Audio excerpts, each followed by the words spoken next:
I was less than 2 minutes away from going live on the morning news, and I saw a call come through, and I knew what it meant. My sister-in-law had passed away. It was one of the hardest days of my career. In the past year and a half, my family has gone through several losses. And even though friends and family have been extremely helpful, there are many moments where I have turned to AI with questions. Out of this experience, I found 3 ways that AI is helping me navigate grief and loss. Asking about what is normal when someone you love is in hospice. Funeral questions, everything from what we needed to prepare to who should get thank you cards. And finally, sorting through my own feelings. Those moments where everything seems fine on the outside, but inside, it's a bit confusing.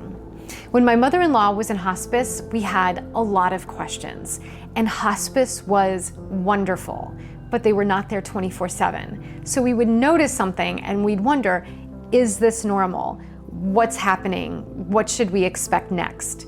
We used ChatGPT and we could describe what we were seeing, and it also gave us context.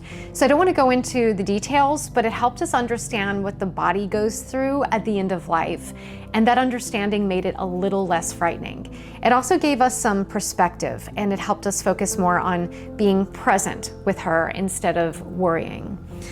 The first time that we had to plan a funeral, there were a lot of details that we hadn't thought about before.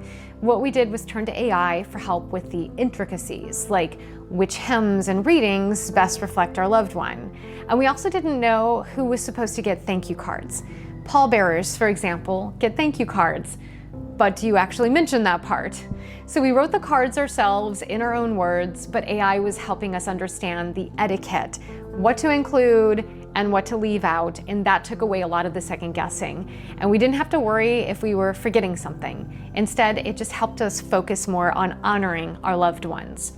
And finally, I even used AI to sort through my own emotions. I started asking ChatGPT questions like, why do I feel this way? The emotions that happen after a loss can be confusing, and for me, it is not just one loss. My mother-in-law, my sister-in-law, my grandfather, and even a very close friend all passed away in the past year and a half. And on top of that, there were years of transition in our family. My sister-in-law had special needs, and she was a very big part of our lives. So I feel very lucky to have had her in my life. I'm grateful that I have a tool right now that helps me process all that's happened. And of course, it can answer those questions so that I can keep moving forward. And these are very personal questions. ChatGPT was not built for this, but there are some tools out there that are being developed specifically to help people process grief and loss. Experts do recommend being cautious and not sharing private details. And remember that AI is not a replacement for a professional. I'm an independent journalist. I cover AI and technology. So if you'd like to see more stories in this space, please subscribe. And if you've come across an AI tool that has helped you, share it in the comments. I would love to revisit this topic and highlight what's working.